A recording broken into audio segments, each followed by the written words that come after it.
Matt, how much time do you spend qualifying buyers? Kevin, we spend quite a lot of time going and digging deep with really what the needs are of the buyer.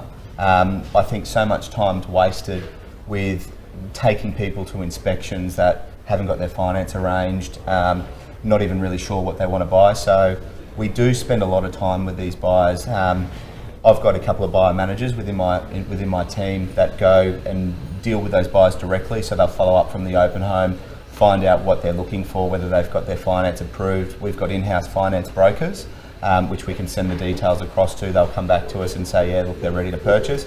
And just simply asking the question, are you ready to buy? So how many questions would you go through to get that qualifying process right? First and foremost, we ask, did you like the property? What did you like about it? What didn't you like about it?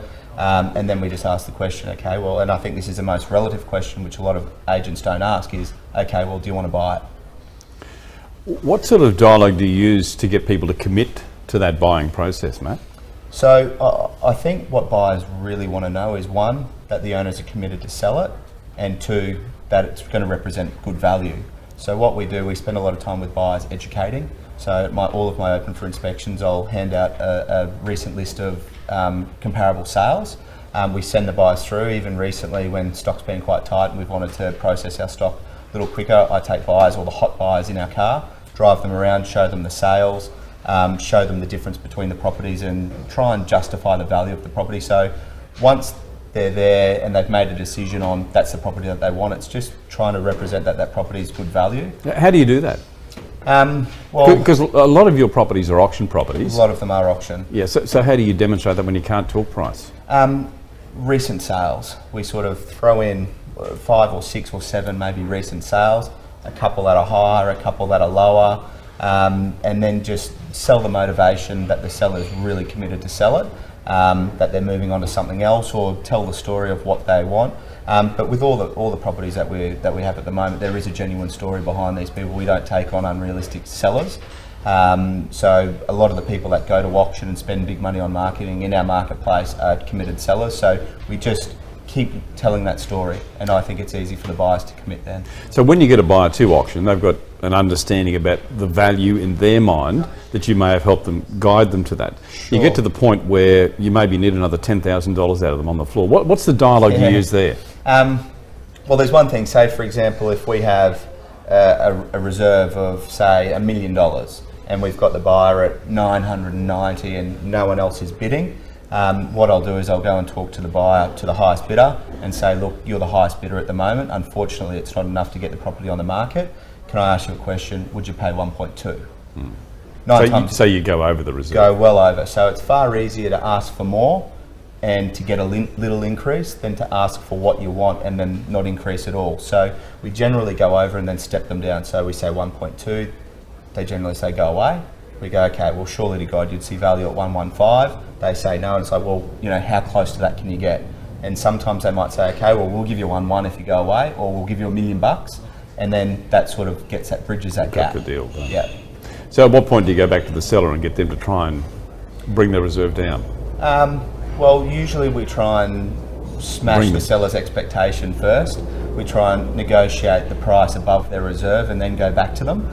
We'll never disclose a reserve to a buyer, or unless it's on the market. And we usually try and, whatever the seller wants, it's not our job to get them what they want. It's our job to get them as much as we possibly can in the market and smash their expectations. So we generally, even if we're going in an auction forum, we're over the reserve, well, we'll disclose it's on the market when it's in the best interest for the seller. Matt, when we have a buyer's market, how do you get the buyer to commit? Because they're convinced that they're the ones who've got the power. Yeah, sure. Well, at the moment, thankfully, we're in a bit of a seller's market in our marketplace and there's not much stock. But in a buyer's market, realistically, to differentiate yourself and your product and your property that you're selling to the rest of the market is you've just got to show that it represents great value. One other thing we sort of try and tap into is that it's the right lifestyle for them, that it's going to sit well for what they want, and you just have to do that through the qualification process. I think at the end of the day, if there's 50 properties on the market and only 5 or 6 buyers in there, realistically it's going to be the value that it comes down to. Yeah. So it's promoting that it represents really good value, and I think persistence. I think the deal dies when the agent gives up, and if but agents in those sorts of marketplaces are so destined on showing a buyer one property, and then as soon as they say, oh, I didn't like that house because of that reason, they'll just take that buyer to the next property, and they'll just give them too many choices. Our job as agents is to sell, and to sell that property and exhaust every single opportunity we can in relation to whatever the objections are with the property, and to overcome them. So I think overcoming every objection that they have and presenting that it represents good value, I think that's the only way.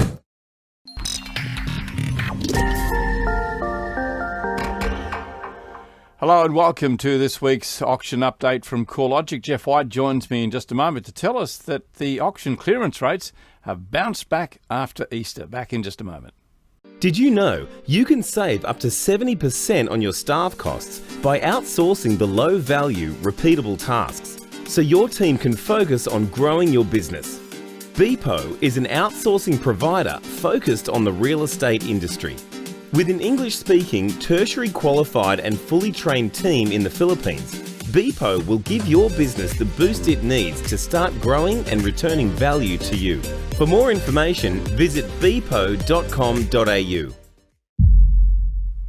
And joining me once again, Geoff White from CoreLogic. G'day, Geoff. How you doing?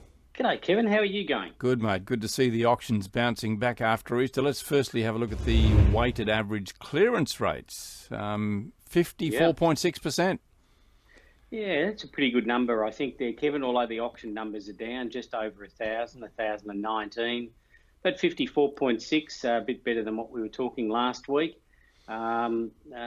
Sydney, of course, topping the table there at 57.1 from 329 auctions. So that's had a good week so far.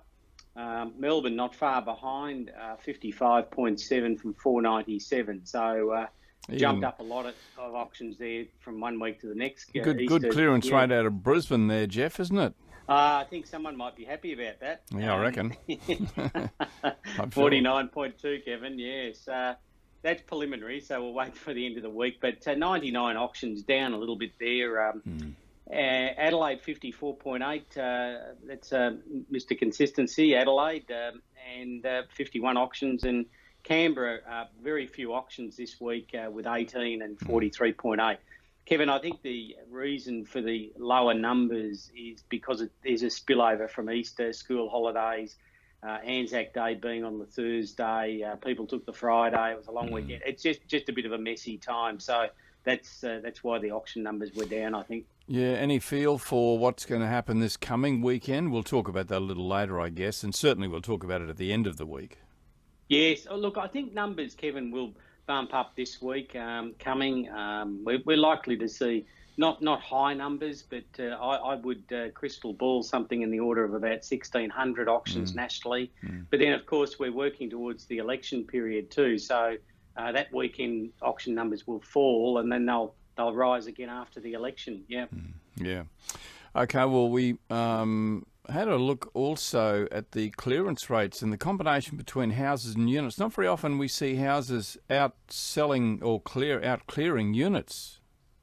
Yeah, that's true. And also with Sydney and Melbourne, they've both been houses of top units. And in Sydney, 61.4 for houses and 49.4 for units. So a big difference there.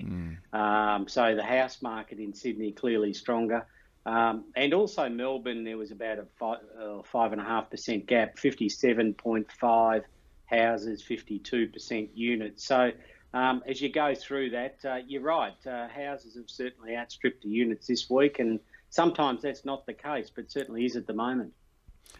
Okay, well, let's have a look at the Sydney sub-regions before we have a look at the Sydney top sale. Walk us through this one, mate. Yeah, there's still some low numbers there. So some of those areas that we don't collect, or we haven't given a clearance rate on, where there's less than 10 auctions. But you look, what stands off the page there is the inner southwest, 75.9, 37 auctions. Sure, the numbers weren't high, but gee, that's a good clearance rate. So that's showing some strength in the market there. And the usual suspects, the inner west, 66.7, from that. What was that? 23 auction. 23. Yeah, and the highest region area was North Sydney Hornsby, and again a clearance rate that was almost the same as Sydney overall. 56.3 from 57. There's consistency in the market in those areas that we've got clearance rates. When you think that the lowest rate there is 41.7 in Southwest, so that's not too bad for the lowest, to be honest. So. Yeah, and once again, we're seeing those benchmark ones come up, aren't we? They seem to come up time and time again, and there are some consistent suburbs as well. Yeah, the ones that I look for the volumes, so you look at the ones where there's volume and then look at the percentage next to it. So again, I'd look at City Inner South there, 46 auctions from 57.6. So that and North Sydney Hornsby tend to give you a real yardstick as to what the Sydney market overall is doing. Okay, let's have a look at the top sale out of Sydney, which was 33 Boomerang Street at Turramurra. 2.5 million, just a touch over 2.5 million by Chadwick Real Estate. Congratulations to Annika and Ray. 4-bedroom, 3-bathroom, 2-car, 942 square metres. Quite a stately home, this one, Geoff. Yes, it certainly is, isn't it? It's got a lot of street appeal. That main shot showing the front of the house, it is really impressive. It reminds me a little bit of some of the American-style homes too. Yeah. I thought that when I first saw it, and I thought, that's what you'd think. But it is apparently, I don't know him. He's a renowned architect. Laszlo Ernst designed the home, and it's very expansive over dual level floor plans. There's plenty of living for family and so on and so forth. Yes. Really well presented too. As you said, 942 square metres, so a really good block there. And if you go through the photos, you'd be really impressed by this, and it's certainly a very, very nice house. And I think when you look at some of the fixtures and fittings and certainly the location, pool out the back, some of it's not state of the art, but it doesn't need to be. It's very, very good and offers very good accommodation. Yeah, indeed. Okay, we'll take you to the Melbourne sub-regions now. Bit of uniformity there. Couple jump out at you, I suppose. Inner South, good numbers there, and also West, 62% off 80 auctions. 80. Yeah. We've been watching the West, and sometimes it's either one thing or the other in the West. To be honest, sometimes under 50, and then suddenly you get the 62.3 from 80. So that's a good result for the West, and the Inner South, as you say. But the mainstay areas, well, the inner areas particularly, inner east 58.3 from 42, and the inner 57.1 from 61. So there was some consistency in some of the auction numbers too along there. Nothing really of huge numbers, and again that's the spillover from the Easter period. But Melbourne's showing a lot more consistency at the moment, and when you think that the lowest being 47.4, being the northeast, that's not that low really when you think about it. So Okay, Paul George and Hussein Ramadan from First National selling the top sale out of Melbourne. This one was in Caroline Springs, which is an area we don't really hear a lot about, but 1,850,000, 6-bedroom home, a very large home. An unusual style, this one. Maybe it's what you'd expect to find in that area, Geoff? Yes, although the size and type and style, the style perhaps yes, but the size, it's a bit abnormal being the size it is. But Caroline Springs being more of a northwest area of Melbourne. This one, obviously, due to the size and the location and particularly the size of the allotment, 976 square metres, had an enormous amount of accommodation. So with that 6-bedroom, 5-bathroom, you've got you click on the floor plan, you don't know where to look. There's that many rooms. So how could you have 6 cars in a home? I mean, it's just amazing to think, isn't it? I'm a bit of a car buff. Are you? My wife wouldn't be too happy if I had 6 cars, but I could do with 6. Yes. What would you do? You'd almost got one for every day of the week. Oh, you wouldn't drive them all, Kevin. You just look at them, Oh, do you? Is that what you do? That's right. Are you a car collector? Yeah. Oh, I'd love to be, yes. I just haven't got the room where I am. What would be your favourite, all-time favourite? Which, like, if you could click your fingers. Look, my father had an Austin Healey, and I'm sort of would love an old Healey, and just drive it on Sundays. Yeah. They're a small car, Austin Healey, isn't it? Yeah. They're not that big, 2-door convertible car. Yeah. I would have thought you'd be something like an Aston Martin man. Oh, you think so, do you? Oh, well, yeah, maybe. Bit of the old James Bond in you, I'd reckon. I don't know. Hey, I see too. There's another James Bond movie on the horizon. That's exciting. Yes, I know.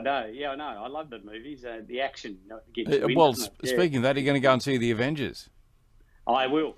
Yes. Yeah, I reckon that's one not to miss. I know we're not here to talk about movies, but all of our grandkids are off to see that this weekend. This last weekend they were off to see it. Yeah. Now have a look at the floor plan on this one in Caroline Springs. If you haven't seen it, you'll just see, theatre room, rumpus room, retreats, family rooms, studies, 6-bedroom. I mean, it just goes on and on. So you can understand the good price that these guys got for it, and well done to them. Yeah.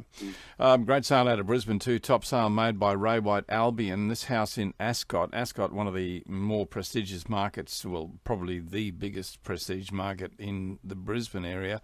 $1,171,500.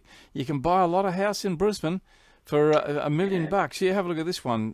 23 Wren Street at Ascot, David Trelaw. 5 bedrooms, 3 bathrooms, 2 car on 556 square metres. Not a big block of land, but gee, what a gorgeous looking house. Yes, it is. And a lovely house too. I don't think that there's anything you would need to do to this home. It has been really that well presented, and it's a corner block, so and takes advantage of shops that are only 200 metres away and things like that. So position is really good. Plenty of accommodation, indoor, outdoor living, and just immaculate, just absolutely immaculate. Yeah, presentation sells property, as you know, Kevin. So in this particular case, you'd have to fall in love with it when you walked in. So and have a look at the bathrooms and stuff, and that bath there, and geez, I could see myself in this property. There was a lot of competition on that one, I'm sure. So congratulations to David. And we go from one period home to another one. This time we're going to jump into the Adelaide market, and this is a classic period home, isn't it? 22 Angus Street at Goodwood. $1,135,000 sold by Ray White Unley. Josh and Joe selling this one. 3 bedrooms, not a huge home, but gee, a lot of character and style in this on 965 square metres, Geoff. Yes, but the major attraction with this one was there were 2 separate units at the back. So when you see the house, and as you say, it's a very, very appealing home, and got some lovely features. But clearly the 2 separate rented units at the back of the allotment, so you're getting that as well. So when you really think about it, you've got the house plus your investment properties out the back, and I think this is pretty rare. You don't see that, and that's why it's topped our sales in Adelaide this week. So but a very nice home, and Josh and Joe from Ray White did a great job here, and it's a home you could do more to, clearly, but it's got all the rooms. They're all in the right places, and you could renovate it, but and also have that added income out the back there. Yeah, well, speaking about doing more to houses and renovating, I'm over it. You're over it? Oh yes, we've done so much painting and renovating on this place, getting it ready for sale. The last thing I want to do is see another paintbrush. Thank goodness we're through it now, and the first open is this week. This Wednesday. So, right. What we haven't done now just is not going to get done. So it'll pay off, Kevin. At the end of the day, you might feel. I hope you're right, Geoff. When you get to the auction and when you've got competition there, you'll understand why you did it. And I think in this market too, those homes that are presented well, and they don't have to be absolutely spotless, but really well presented. I think they stand out, and buyers, I think a lot of them, many will go in and renovate, but a lot of them just can't be bothered. They just want to go in, move in, put the feet up. So that's where yours will come into play. A couple of things we're going to watch with some interest, and happy to talk to you about it too, is the desire to sell before auction, whether that temptation is going to come our way and how we handle that. So, a lot of interesting hurdles ahead of us, but I'm looking forward to it, I've got to say. Yeah, and I think if any buyers are out there, they want to talk to the agent and see what the likelihood of the vendor accepting offers. And I'd be surprised if many vendors were adamant to go ahead with the auction. I think they would be listening before, and put your best foot forward. You never know your luck. I see a lot of properties in Melbourne this week selling before auction as well. A lot selling under the hammer. But I do think as the market becomes a little bit more unsteady as we head towards an election, we're going to find a lot of sellers, bird in the hand, all that. You just don't know. Oh yeah, and I think everyone has their hope price, and everyone has their probably accepting price. So you've got to weigh it up as a vendor when the agent tables you with an offer, and the strength of the offer is important. It's the terms, it's the conditions, if any. Those sorts of things that need to be taken into consideration. So I'll be interested to hear the update as we go along, Kevin. Yeah, mate, I'll keep you updated as much as I possibly can, Geoff. Hey, Geoff, always great talking to my friend. Look forward to catching up with you on Friday when we'll have a look at the weekend auctions ahead of us, and I'll see you then. Geoff White from CoreLogic, thanks for your time, mate. Cheers, Kevin. All the very best.